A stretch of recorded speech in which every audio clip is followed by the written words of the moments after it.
A very good morning to all. So we, the government, define the motion of today as if there is strong proof that a spouse is mentally, physically, or sexually abused by their spouse, both of them will be forcefully separated from each other, even without the victim's consent or permission. Now here is why the government should really implement this, and here is why that this is important. First of all, the victim is scared. If a person is abused, for sure, they will leave a really dark shadow in their life. They'll feel scared to even report or talk about it. So if the government doesn't implement this system, if the government doesn't help the victim to separate both of them, the victim will feel like he or she is alone. He or she is not supported, not cared, not protected, not even cared by the society. Nobody cares about them.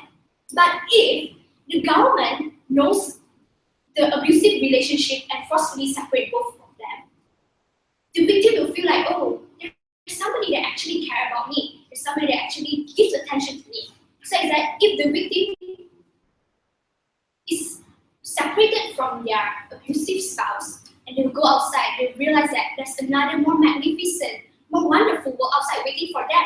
Rather than living in their own dark shadows, they don't know what's happening outside there because they're being abused.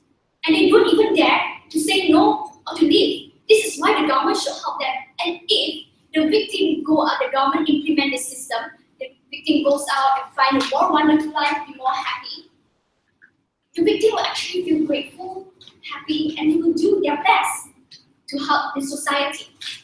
Now this is a very important thing. How do you engage if the wife suddenly is emotionally scarred even more when you forcefully separate them? We all know that abusive relationship actually ruins a person's emotional stuff like that, right? And so if the wife is forcefully separated from the abusive spouse, when they go outside the world, right, for one small period of time, they might feel like, oh, where's my husband, blah, blah, blah, things like that. But you will realize there's a more wonderful world outside there without abuse. And do you know why abusive relationships still exist?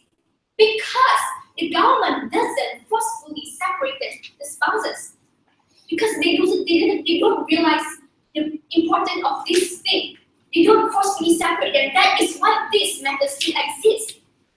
Now you see, if the spouse, the couple is married and they have children, and the government doesn't separate both of them, if they are in a abusive relationship, the children will get influenced by the father or mother. The children will feel like, oh, my father is hitting my mom, or my mom is hitting my father, so it will be okay for me to hit my spouse in the future.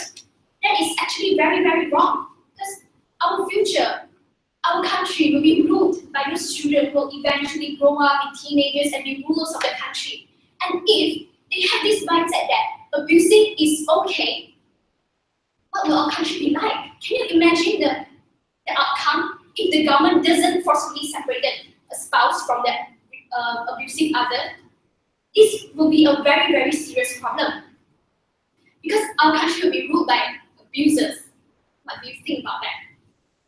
Besides that, when victims are abused, you feel indecisive.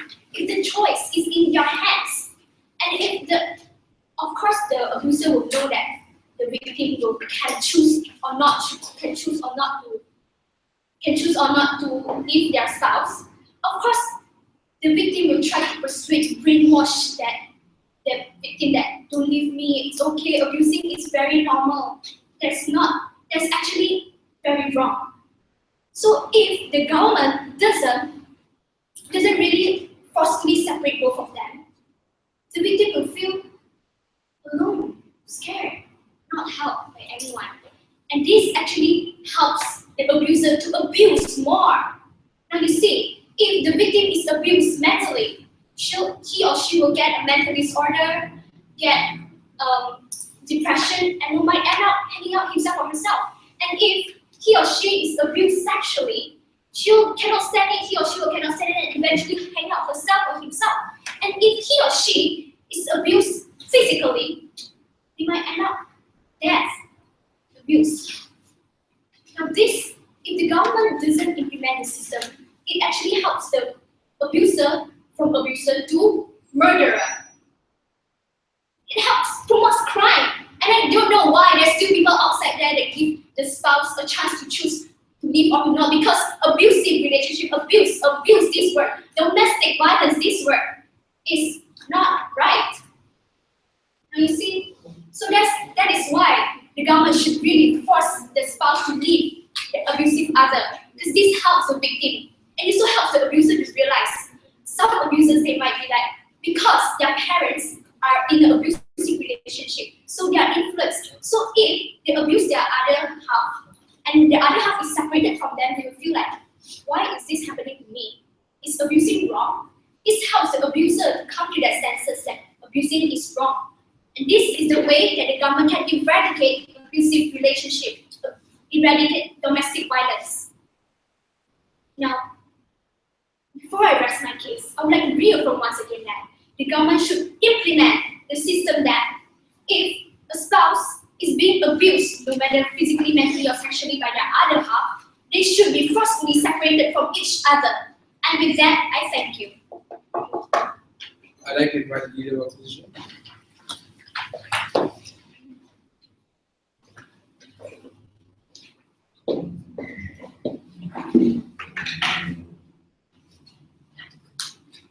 We truly appreciate the drama and the legislation that comes from Prime Minister, but truly the reality is far less not solid to what they illustrated, but that the reality when they are forced to consent is much more harsh. This debate doesn't occur when the victims want to separate because they will separate anyway. This debate isn't about whether abuse is wrong or not. We can see that is something wrong, right? What is this debate about, right?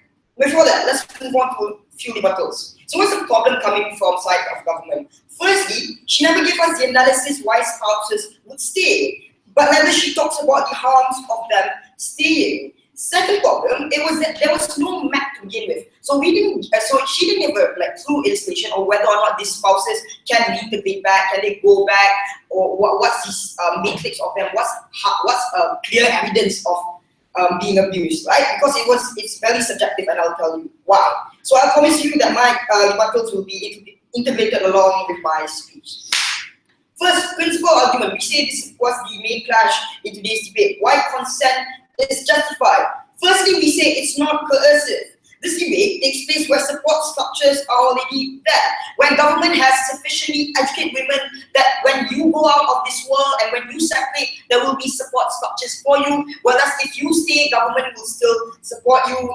The government will scrutinize you and help you along the way. This means her decision or his decision as a spouse to opt out of the relationship will always be there. Our stance for this debate isn't for them to stay, but the choice for them to stay, we say that is justified. But second reason why consent is justified is because his or her decision takes account of a third person, right? Because when they are spouse, mostly they will have children. So the way she views so the main reason why she will stay in that relationship is to ensure a better future for their children. So this is where we make the trade-off. Say the decision was coercive and it was an abusive relationship, we say it was justified for her to base a relationship of her child's future, we say that is okay, right? But B, the possibility of reconciliation. We support things such as rehab for the abuser inside a school that happens, so integration could happen easily. The option of staying coupled with state's effort like now to help the abuser integrate may seem like a better future that is much more promisable. This always occurs because we tell you emotions are short term. Fights are always normal, and this is where I will tell about why it's hard for you to gauge what abuse is and the implication of it. Before that, sure. Cool. So thirdly, why consent is justified. We say domestic abuse is very, very subjective according to geography, right? So this is the case of Sweden. The abuser, a lady which happens to be my English teacher in SAS, was locked away 1 year after being caught by the police. This is why the policy would destroy relationships that they never had the intent of opting out of. In cases where killing your child in Sweden is considered abuse, while in Malaysia it's an acceptable norm. We say the severity of the abuse should only be evaluated by the person who's being abused. This is why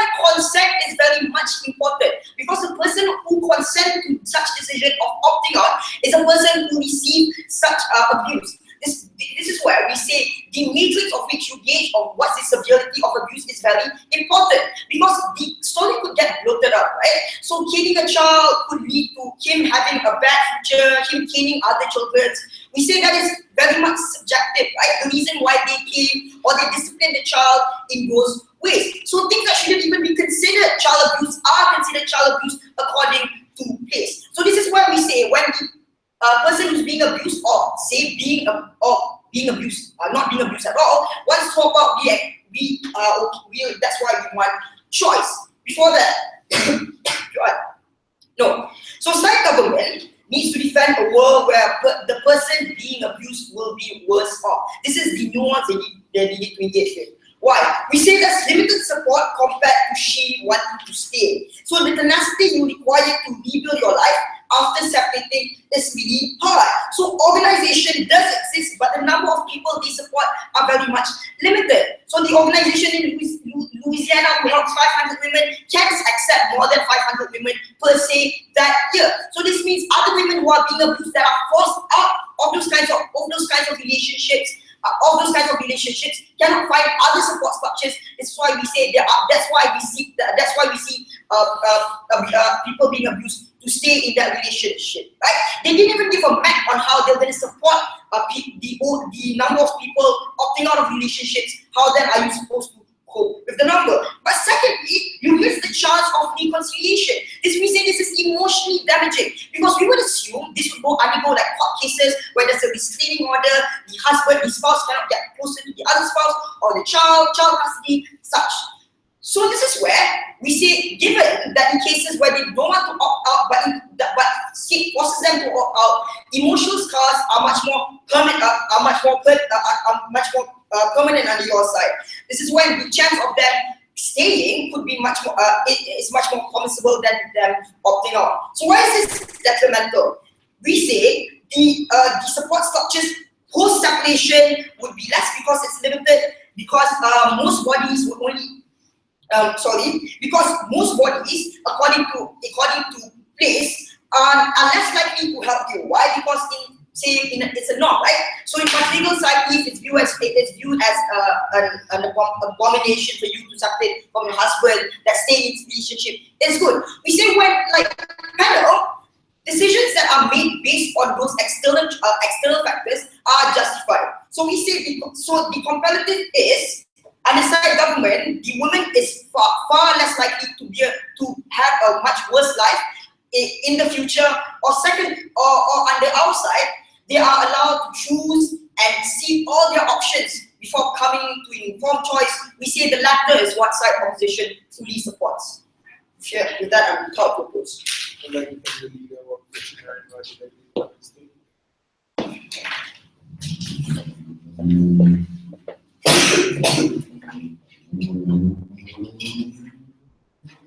Bro, yeah, you make it go right. Yeah. Can you give that for everyone? Okay. Put the ringer on. Thanks, buddy. Right. To answer the opposition team, where they say that, what if the spouse is more emotionally scarred if they leave their abusive spouse? So what do you think is more important? Your life or what you hallucinate as love? I think all of us here agree that what is more important is your life. To not get beaten, to not get hurt, to not get abused, and not what you hallucinate as love. And now because only you live life free of abusive or free of any kind of stressful things, you learn to love. And so today, the first speaker of the opposition team said something about how the government has educated women that are supportive structures that help women, which is, thank you for reaffirming our government stand for today. Yes, the government educates women about that, and yes, they force them to live their abusive life because from a professional view, this is good and this is the right thing to do. And we always trust what people think, the professionals. And so, thank you, our argument stands firmly. And now, I would like to move on to our team's second argument. So, many victims are abused to a point where they take it as a part of their lives already. They think that it them because they are involved in it every single day. To them, this abusive thing is like a common thing that everyone in their marriage have to go through, have to experience. So, as a friend or a family of the victim, we must take action. Urgent action is needed.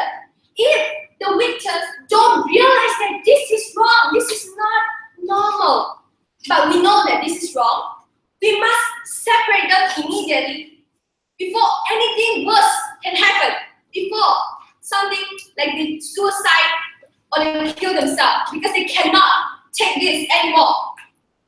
A victim of domestic abuse, a YouTuber, she once stand out and said that her husband is an alcoholic and hits and beats her almost every day. And she said, quote, "I have lived with that aggressiveness until one day when he didn't beat me and hit me as hard as he did before, I felt like he actually didn't love me that much." End quote. It's confusing. And so this proves that when a victim is exposed to these kind of abuse for long terms of time, the victim will take this as a common thing and wouldn't know that the right thing to do is to leave that abuser because they think that it's normal. And so we should take action and separate them even without their consent, because we will know what is better for them to live a life without this abuse, because they already think that this is normal. Because after separating them, the victim will live and what they hallucinate as normalcy and live the real normal life, Yes. which is not to be hit or not to be hurt or not to be abused in any kind of way. Yes. The nuance that you need to engage with is in a world where women are truly informed that she knows there's support structures, post-separation, that she has the chance, no coercion that exists. So why are you still forcing them without taking in consent? We are forcing it to taking it without consent. That's not our point for today. Today, because we are talking about how to separate them even without the victim's consent. And say you said that about the supportive structures. Yes, they provide help for these, like the Rotarians in Louisiana.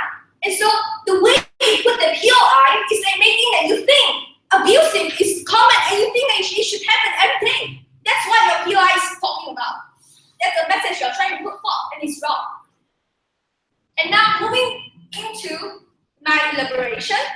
So when the victims are extracted from their abusive life, only they will realize that what life they had before is wrong.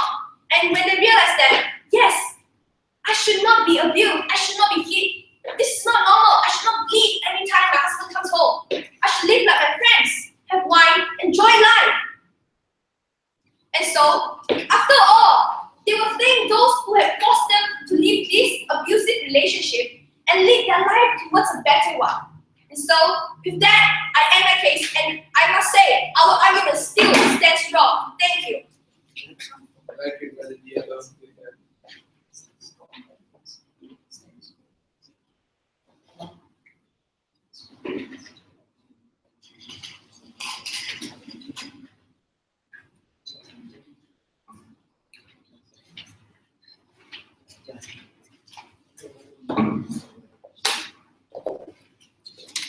So, you want to know the time?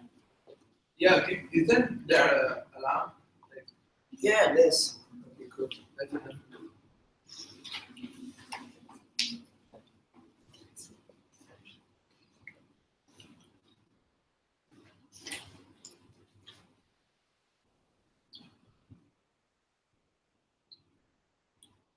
Honorable Chair, there is a problem with society and a problem in which we need support. The problem in today's debate is state quantifies what life really is supposed to be. But before I move on, why does state separate to begin with? Like countries like Western liberal democracies, countries like Sweden, why do they separate them? Because state is scared that abuser might do it again, but it does not necessarily equate to a better life. Because the problem over here is that state quantifies your life as whole. Even if you consented to it, live a life in which your life is more secure. We don't think it's true. If it causes an objective harm in which it does, that does not mean it doesn't need my consent. My physical already told you why consent is important, right? The parallel to this is like boxing. It has no objective harm, but if that equates the quality of life in which it makes me happy, we say we respond, right? So a few points of rebuttals before I move on to my arguments. Firstly, they talked about why abusing was bad, hallucination of love. We say that is objectively bad, right? But we don't think that what you talked about is today's way. You talked about a world in which the abusers beat every day. That's not the problem, because the debate happens when these individuals want to stay to begin with. Right? Given that the scenario was that the abuser beats every day, then necessarily these children also need to have a comprehensive account if they want to stay or not. Not necessarily forcefully segregate them without any reasons. But before I move on to my argument, sure. Yes, you said something about we talking about how it happens every day. Because today's motion is about regularly. So it's about every single day. Thank you. That's why, because the debate happens when individuals want to say to begin. We don't get what you want to talk about. So on my first argument, why reconciliation happens best on the outside. Because concede there are two types of abuses that will emerge out of policy. Number one, who want to change to begin with, and number two, who doesn't want to change. But the second stakeholder is the two types of victims. A, who don't want to be separated, and B, who wants to be separated to begin with. Given the scenario, was like the Sweden case my partner talked to you about, where the parents were sent to jail because of abusive reasons and because they follow the Islamic tradition in which they believe that hitting and caning your child is justified. What happens then, right? The individual were given choices in their lives. We think that this is important because reconciliation happens. That is the outcome we want to achieve. Realize how we're going to achieve it. Because the children are given a comprehensive account of what they are trying to forceful. We say this is important. Why? Because you forcefully segregating this abuser and victim impact their life as a whole. I'll tell you and I'll talk to you about over my speech. What happens then? If abusers choose to stay, right? If the victim chooses to stay, sure, they might regret it at the end of the day. But even if they were to regret in the worst case scenario, we would say that these individuals can already fight for. They can fight for court. That is to say that, the beat me again and I have reason to not be with him. But we think that it is important to respect their choices and their rights if they want to stay. Why? Because reconciliation happens. It's important for these victims. Why? Because sometimes the quality of life improves. And secondly, it's important to abuser because reconciliation happens best. We say in status quo, in which these abusers are given a second chance, more often than not, they will also take that second chance and use it for reconciliation. Because you would think that the moment when these abusers that abuse according to Islamic tradition for just one time, then necessarily if you was segregated by state from meeting their child, then necessarily they will be emotionally scarred. And why is that harmful? Then necessarily these abusers will now go on to committing suicide, drinking and taking drugs, and instead of being better, you delegitimize the probability of these individuals to become better to begin with, by assuming that when you are an abuser, you've been caught by one time, then necessarily you are not justified to live, you are not justified to meet your child, right? Then why is that? Because necessarily their lives cannot change. Abusers like parents in which they follow the Islamic tradition, in which they believe that if their child was too wild and they justified for caning them, then necessarily their lives would be bad, right? Because these notice that this impact their lives as a whole, and we should take consideration of it. Before I move on, sure. Yes, you said that the abuser is not justified today, but our team didn't mention anything about that. You just said that we have to extract them away from the victim so that this thing cannot happen again. Okay, thank you. That is why I say that state assumes that a one-time abuser should just be separated from their child. We told you the impact of this to begin with, right? The impact is, especially to loving spouses who do this just for the very good of their child, then necessarily will impact their lives as a whole. It impacts the child's life, for God's sake. The narrative, the comparative is that, do you want to live in a world in which they are forced, in which they never told us why it's justified to begin with, but if state assumes that your life becomes more secure, what does it mean to me? If I go out to the canteen, people ask me where my parents is, and I say that they were forcefully separated just because what I did was not necessarily you want to create a world in which you objectify what life is supposed to be. We say that is detrimental, we say that is harmful.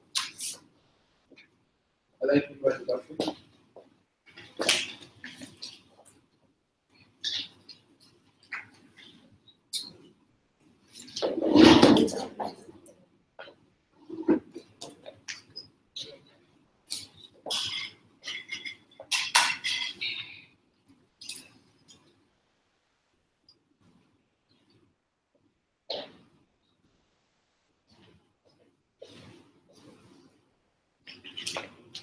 Good afternoon, everyone. Moving straight to my rebuttal. Now, starting with the second argument given out by the second speaker. So, first, you said if abusers were taken away from their children, they will be emotionally scarred, causing them to commit suicide, causing them to take drugs. Well, do you know why we separate them from the children and the wife? Okay? Abusing is a crime. It can cause fatality. So, would you rather have that to murder people, to hurt people emotionally, physically, even sexually? Would you want that? Wouldn't you want these people to be taken away, to let the victims get a more better life? You see, abusing is a crime. It can cause fatalities. So, letting them, we're just separating them away. What do you mean they will commit suicide and take drugs? Would you rather have them kill their victims? Okay. Yes. Do you concede to the probability of these abusers to change in the future, or you do just want to homogenize these individuals that they are one-timers and they are bad? Well, you see, abusing, people use their conscious mind to do this. So this is their fault. This is not something that's accidentally. If you can hurt someone purposely every single day, do you need to have a second chance? I don't think so. Because you're just saying, as if a murderer, I've murdered someone, please give me a second chance. Will you give them a second chance? So, you said abusing is disciplining a child. Okay, caning a child. Okay, in different parts of the world, you said in Sweden, caning a child is abuse. And here caning a child is abuse. Well, follow the laws, please. And then you said hitting once is not abuse. Now, we are not talking about hitting once is abuse. We are talking about hitting every single day. That is abuse. Abuse can cause fatality, as I said, as I mentioned many times already. Yes. Just that. Now,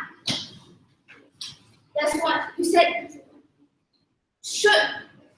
We should give the victims a chance to choose. Well, victims are too afraid. They are scared.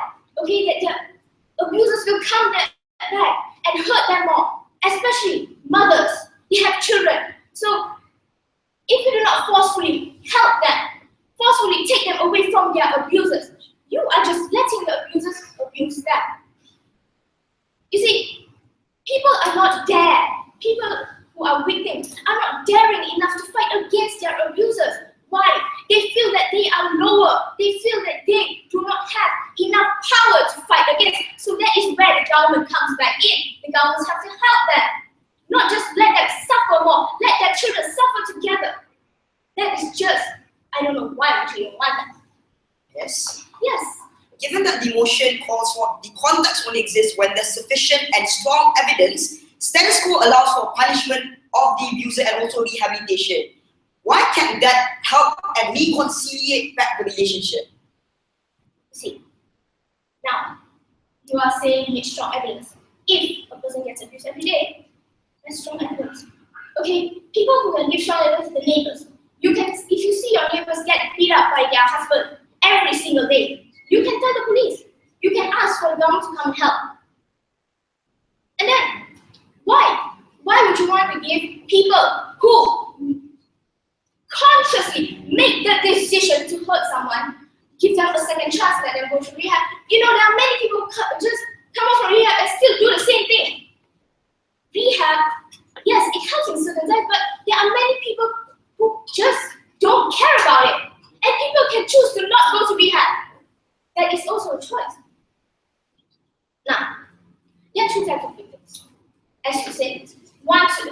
who want to leave and don't want to leave. Well, mostly, all of them want to leave or don't want to leave. They cannot leave. Why?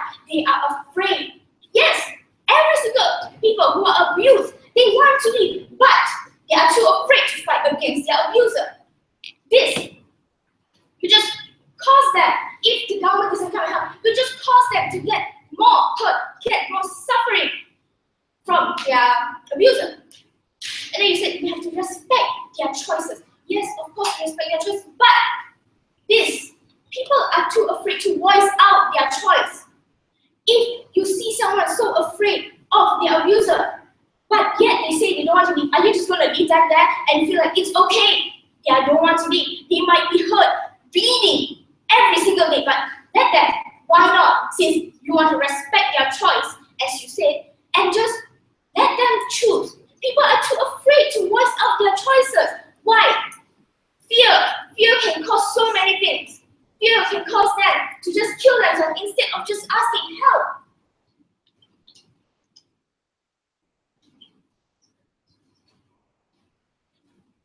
Okay, abuse. You said that we are saying that abuse is just something that happens every day, and you are saying it's not every day. So, abuse is something that happens every day. That is every day. Okay, if a parent keeps hitting their child every day for no reason whatsoever, that is abuse.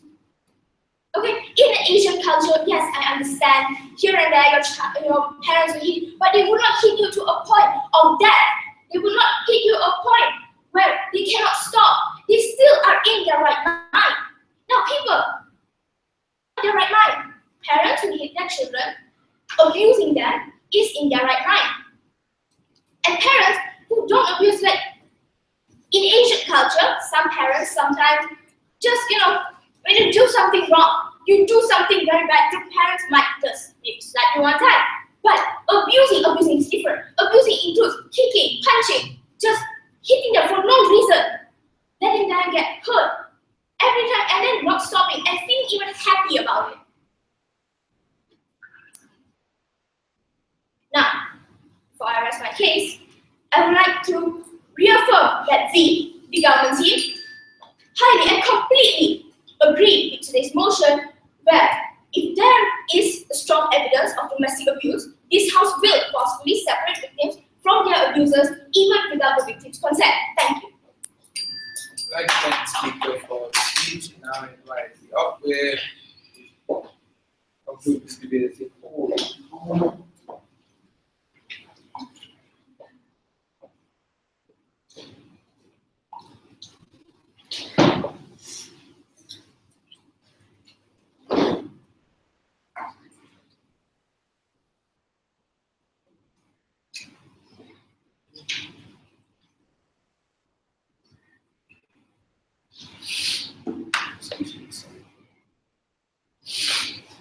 There's no reply, right?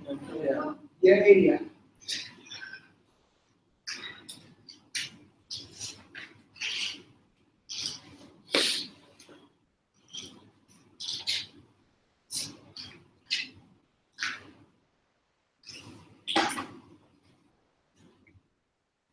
We agree that emotions, to a certain extent, irrationalizes you from making actual decisions that could actually materialize into good benefits. But we thought that doesn't really warrant the trade-off of where consent is supposed to exist. We don't believe that the idea of consent, that is agreeing to people agreeing to your not agreeing to your emotions, is even justifiable to begin with. That was the biggest contention that they never wanted to engage in the first place. What if they did consent, and what if that they have to really prove to us why that consent, even if it was forced, was unjustified inherently? We tell you that they haven't engaged in that respect. So what's my speech going to be about? Number one, let's talk about characterization. We have to really look at the characterization, and then I'll move on to issues. So what was the characterization that was very contentious?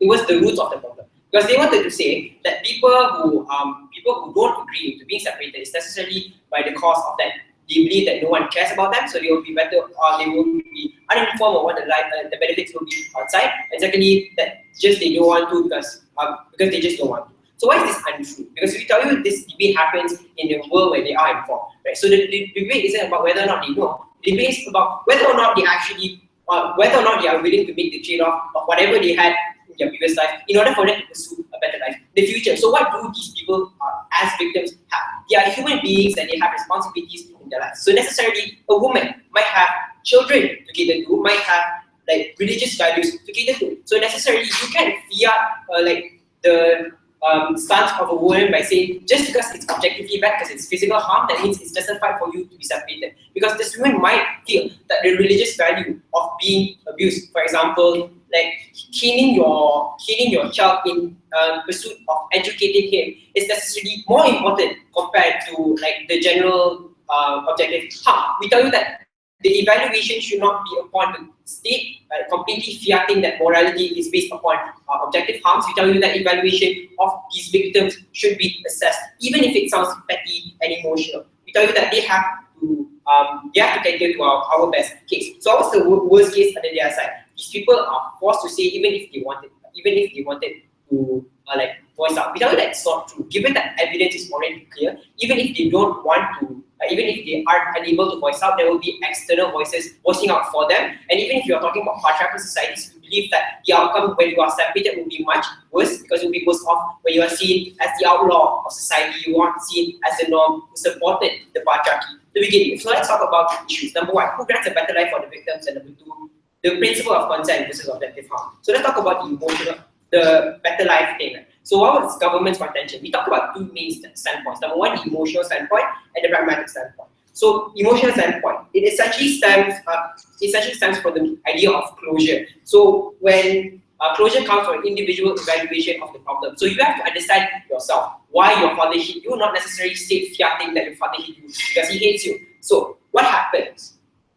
So what's the comparative under their side? Closure cannot happen because necessarily they are unable to make the judgment call because the decision is forced upon. So children wouldn't actually buy into any of the benefit that they claim that these children will be believing. So you can see that these children will suddenly feel that they will get a better life because the state tells them that they will get benefits from not being domestically abused. We tell you that the narrative that there will be a better life outside will often not be believed by these children, or even worse, they will not be materialized because of the emotional disagreement that this student has with the state. So, for example, what are the actual repercussions of you separating? So necessarily the pragmatic standpoint is that there is no assured prosperity.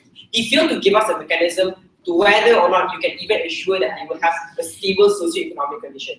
And we tell you that because of this very vague mechanism, we tell you that they can't really win over this argument, because if their whole argument was based upon the benefits, they have to really clarify to us how these people will get those benefits. In the first place, the comparative on the outside is, even if there is abuse, essentially fathers who are abusive tend to be dominant because they have a lot of capital. They have the source of income. Then necessarily this source of income that puts food on the table, that keeps you living, is a much assured pragmatic benefit in the standpoint of the children, especially when they need these benefits the most. So what's their what's their response? It's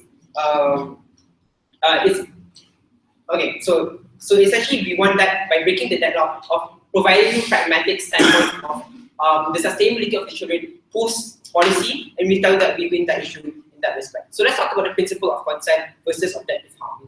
Before I move on, anybody? Yes.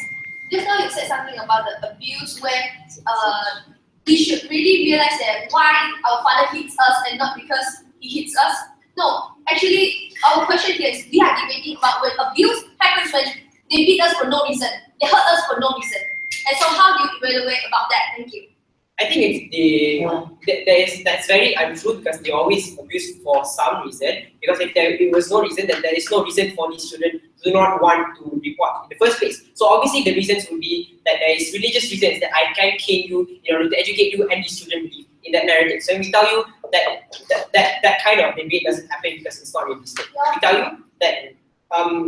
you that children buy into the narratives that these abuses give them. That's why they don't want to report in the first place. So why is it okay? And another thing is that even if the benefits can still happen on the outside, given that these victims decide to be separated after they evaluate themselves, then necessarily all the benefits of getting separated from abuse and stuff like that can still happen, except that it's through consent and it's through like agreement. So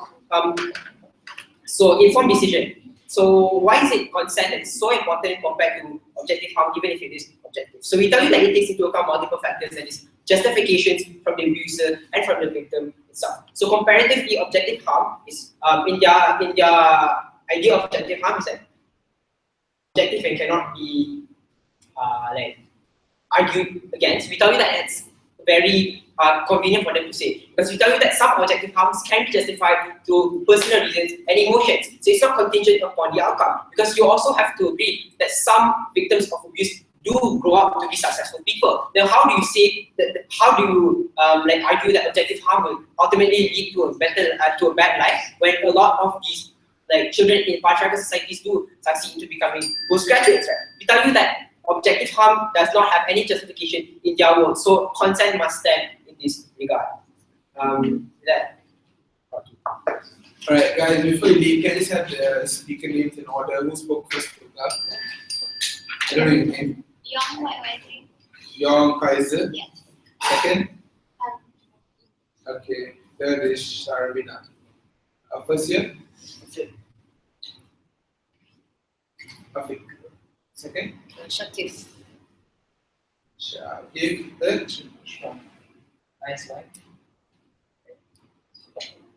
Where's your substitute?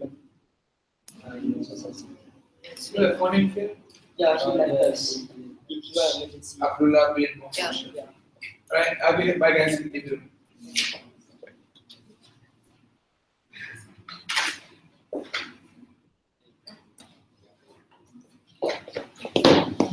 Crosswalk, shake hands, lah.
Okay guys, come back.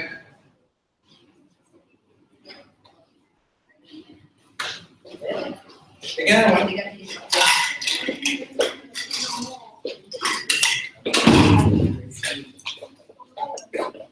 Hi guys, I thought the positive response. I thought this was a really good debate. So what I'm going to start with, some general feedback. I'm going to move on to visualization, then going to personal oral education part of the round. I think the first thing I liked about both teams is I think both teams rely on very, very extreme characterization that figures themselves. What do I think about it? On God, the abuser has been so severe, either the abuse kills the victim or the abused victim gets so fired up she might kill the abuser. I think those are reasonable, and like I have seen cases and I've read cases that this has happened, but those are normally and not in general idea. Whereas I think a general line of argumentation is this could be either one-off from the PM and the yellow and yellow, or this is like parents trying to do it in forms of education, which I also think that aren't really domestic abusers per se and aren't like when there is an overwhelming evidence. I think those are also anomalies. So I think the general line of what is the more than often case that happens in terms of abuse is not so severe that someone dies. And it's not so trivial that no one suffers any form of repercussion. There is some middle ground. I think both teams did not want to debate the middle ground. Secondly, I also think there's a lack of engagement in terms of the main clashes of what people are fighting for. So I think the op's biggest argument is the consent. I think Gov's biggest argument is that there's some level of manipulation, there's some level of asymmetry of information, that people can sometimes make decisions that they're not fully aware of. I don't think there's a sufficient amount of engagement on which value triumphs the other. That being said, I think they win by a very close margin to the Gov. Here are 3 reasons why, this is how I evaluate this debate, right? I think the first fundamental question is this concept legitimate or not? What I hear the argumentation from the Gov does make 3 things, right? Number 1, and this is from the PM speech. I think PM, there is a small problem in terms of concession. So you see this debate happens in societies where there is sufficient amount of knowledge given to a lot of people on the distinction between what is abuse and what is not abuse. But also in the same breath you say that the opt-out is extremely difficult for victims because like, a lot of these benevolent shelters are underfunded and probably cannot take in the vast majority of people. This is where it becomes problematic for you. If states' funds and states' ambits are so strong in which they can educate most and almost every woman that abuse is bad, then why is the same amount of fund or the same amount of strength used, which is the more important part, which is protecting the women once they have been abused, right? So I think there's a delineation there. I think what you need to go, and I think this is preferable, is to go the hardline stance, right? And concede that even the education is for people. Because then that directly sets the direction the case that you want to launch. Because the case from OP is launched in this particular direction where you say, yes, abuse is bad, it's horrible, but the comparative of abuses, no job, no money, no life, are forcefully for kids, and it seems more reasonable if the state has been shitty all the way, right? Instead of saying, you want to have your cake and eat it too, and it doesn't make sense. I think that's the first line of feedback I'll give to you. So why did they win out on the splash? They give me sufficient amount of evidence, especially from the DPM and then subsequently Government, that these women oftentimes feel minoritized, they don't feel like victims, they don't feel sufficient amount of power, and they don't have the control to opt out. And like, I think that feeds into your narrative, where yes, it's very unfortunate the shelters are so shitty that they are too scared to opt out of anything, right? So I don't think that form of characterization was strategic for y'all, and they ran the characterization. What is the reply that here in the op-ed, right? It'll be far worse on your side because you have to give a lot of trade-off. But I don't think that negates the idea of consent. So the biggest launch of attack they have is your consent isn't really consent, it's more of coercion. They have no alternative. So that breaks down a lot of your argumentation on how this is consensual, right? I think that the attack needs to be launched. I think like any op in this debate, I think you're all very good debaters. I think you guys on the op could ascertain that is Gov's biggest argument, right? That there is some level of coercion, right? So obviously you try to preempt that coercion unstrategically, unfortunately, but I think that education is sufficient. I think that sort of preemption comes back to bite you in this particular instances. So I think what would be more strategic, but I'll tell you what's more strategic in that way. I won't leave away from that. Let's go to the second question, pragmatic outcomes, right? What is the Gov tell me? So in their absolute worst case, like I think there's some other confessions here, right? In their absolute worst case, people will die, and that's horrible. And like states need to always step in when there is an unfair amount of harm displaced on the particular victim, right? What's the comparative idea in your book? The comparative is, unfortunately, you guys are not willing to engage with their majority of the narrative. The line of direction you go is number 1, there was your teacher in Sweden who, yes, we all heard the kid, who killed the child once or twice and got sent for abuse, right? But I think like that, like the outrage, and the reason the case is famous because we don't generally agree with that. I think there are a vast majority of women in the status quo across the board who have been sufficiently abused and that leads to some level of mental trauma or some level of physical abuse to their scar. They're like, like India is very famous for these people to be acid victims. They're often raped in terms of sexual abuse. So like, I don't think it's fair for you all to say it's not that bad. I don't think that is a strong case because and I think it's very reasonable in a logic world, right? The abuse is very horrible. So I don't think the attack that you launch and say it's not that bad, it could be just gaming, it could be to religious reason, it could be one-off offenses. When the emotion says that there's a strong evidence pointing towards domestic abuse, and domestic abuse characteristically happens on a long-term basis. So I think that the better attack, I'll tell you all what that better attack was. But the attack in which you launch to say that it's not that often is insufficient to deal with a lot of myriad of analysis that they give, right? So I think that while you expect credence onto your argument on this one-off instances, I don't think you give sufficient credences to theirs. And the very least they engage with you and they say that your beatings or your small-term abuses are the minority of cases, and the vast majority leads to some level of disproportionate, unfair outcomes onto the weaker spouse. Whereas you guys do not choose to engage in the worst case scenario, where the vast majority of women are being abused, and what can you do about that? So that's the general two big issues that I just want to be, and that is why I gave the women side government, although on a very narrow margin. If you want personal feedback on how to improve, give that to you once you approach me. So let's go to the hello, right? Let me know what is the meeting style here. So I think it's probably the best one. This is the geographical thing, right? What is considered abuse in India is a very low, very high threshold. Because most Indian victims get married or raped, and it's not against the law. Even in Malaysia, right, it's not against the law to marry or rape. But in America, it is, and then in Sweden, in the UK, it is, right? I think that's a fair categorization. I think what we're strategic for the obvious, let's be in the middle ground, right? So obviously, I think in India, if these women opt out, especially if you also, I think your argument is fair, right? That they literally somocial power, so there's no clear right to opt out. The material can't be materialized in the opt out, right? So I think there's a proper line of argumentation, but I don't think there's sufficient argumentation given to the particular analysis on what opting out of marriage oftentimes means. So I think you guys said the easier way to talk about these women want children. I think that doesn't engage in nuance. What about women without children? I think one of the biggest reasons why women stay in sort of relationships would be few for right. Number one, they're heavily dependent on the husband for their financial and political reasons, right? I think it's fair for you to say that states. So let's look at this country by country, general scenario by general scenario. Let's look at third world first. In third world country, women can't get a job, they don't have rights, they don't have any form of protection, the state doesn't care about them. The only people that do, or the only people that ever would care about them is unfortunately their husbands. So we unfortunately think that they will stay in this relationship to get the benefit. Because the alternative is often them becoming social pariahs and having no alternative form for living, right? And that's how you win the third world issue, right? That whenever you leave a marriage, you are no more a human being, you're subpar of a human being. And people will always treat you that way. And the discrimination and the sort of abuse that these people will launch at you will far outweigh the abuse you face domestically. Now let's look at developing countries and regions in the world, right? Then that's where the argument how the opt-out is insufficient, right? So these women oftentimes, the abuse, right, could range between spectrum, right? They could be rich people who abuse their spouses. They could even be people who abuse their spouses and people who abuse their spouses. So in the general before, right, I think this is where you have to go a lot more philosophical and talk about what oftentimes people's pursuit of happiness is.